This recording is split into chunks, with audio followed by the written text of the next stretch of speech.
የፌደራል የመጀመሪያ ደረጃ ፍርድ ቤት የህዝብ አመኔታን ያተረፈ ተቋም ለመሆን በተለይ ባለፉት የለውጥ ዓመታት በርካታ ስራዎችን እያከናወነ መሆኑን አስታውቋል። የተገልጋዮች እርካታ ዳሰሳ ጥናት ተቋሙ ከሚያከናውናቸው ስራዎች መካከል ቀዳሚው መሆኑም ተጠቅሷል። ጥናቱ በፌደራል የመጀመሪያ ደረጃ ፍርድ ቤት በሚሰጠው የዳኝነት አገልግሎት አሰጣጥ የነበሩ ጉድለቶችንና ጠንካራ ጎኖችን ያመላከተ ስለመሆኑም ተቋሙ ባጠናው ጥናት ላይ ከባለድርሻ አካላት ጋር በመከረበት ወቅት ተነስቷል። የፌደራል የመጀመሪያ ደረጃ ፍርድ ቤት የተገልጋዮች እርካታ ዳሰሳ ከ76% በላይ መድረሱንም ጥናቱ ስለማመላከቱ የፌደራል የመጀመሪያ ደረጃ ፍርድ ቤት ፕሬዝዳንት አቶ ፉአድ ኪያር ተናግረዋል። የዚህ ጥናት ዋነኛ ዓላማ በፌደራል የመጀመሪያ ደረጃ ፍርድ ቤት የሚሰጠው የዳኝነት አገልግሎት ቅልጥፍና፣ ግልጽነት፣ ተደራሽነትና ስነ ምግባር እንዲሁም በተሰሩ የለውጥ ስራዎች ላይ ተገልጋዩ ያለውን እርካታ ደረጃ ምልከታ ማወቅ ሲሆን ይህን ተከትሎ ደግሞ በቀጣይ ትኩረት የሚሹ የለውጥ ስራዎችን በመለየት ተገቢውን ማስተካከያ ማድረግ ነው።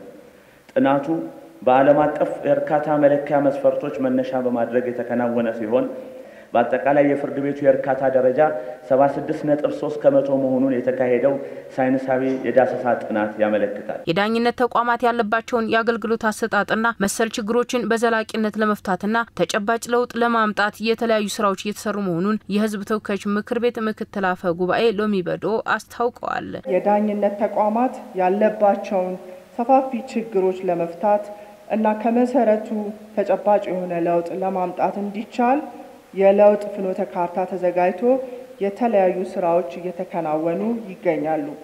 የህግ ማሻሻያ ስራዎች የፍርድ ቤቶችን ተደራሽነት በማስፋትና ከተደራሽነት ጋር ተያይዞ ያሉ ችግሮችን በመቅረፍ ረገድ ከፍተኛ የሆነ ለውጥ የመጣበትና አገልግሎት አሰጣጥም ላይ ቴክኖሎጂን በመታገዝ እየተሰሩ እንደሚገኝ ማንሳት ፈልጋለሁ። የዳሰሳ ጥናቱ በጎ ጎኖችን በማስቀጠል ውጤታማ ስራ ለመስራት አስተዋጽኦ የላቀ ነው ያሉት ምክትል አፈ ጉባኤዋ በፍትህ አሰጣጡ ላይ ያሉ ተግዳሮቶችን ለመቅረፍ በሚደረገው ርብርብም ሁሉም ባለድርሻ የራሱ ሚና እንዲወጣም ሲሉ አሳስበዋል። ሌሎች ተቋማትን በተለመደው አካሄድ ከመስራት ይልቅ እንደዚህ አይነቱን መሰረታዊ የሆነና ሳይንሳዊ የሆኑ ጥናቶችን በማድረግ ህዝቡ በፍትህ ዘርፉ ላይ ፍትህን እና ርትዕን ከማግኘት ጋር ተያይዞ ከአገልግሎት አሰጣጥ ጋር ተያይዞ የሚታዩ ሮሮዎችን ለመቀነስ በመንግስትና በተቋሙ ላይ ያለው አመኔታ እንዲጨምር ሁላችንም የበኩላችንን ማጎልበቱ እንደተጠበቀ ሆኖ ከጥናቱ የተገኘው ውጤት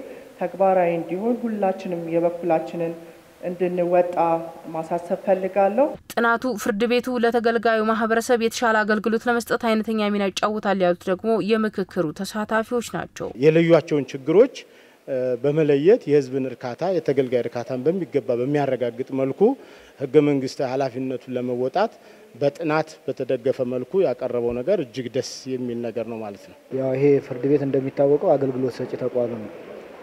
ከዚህም በተጨማሪ ደግሞ ያው ውሳኔ ፍርድ የሚሰጥበትና ከህግ የበላይነት አንፃር ደግሞ ትልቅ ፋይዳ ያለው ተቋም ነው።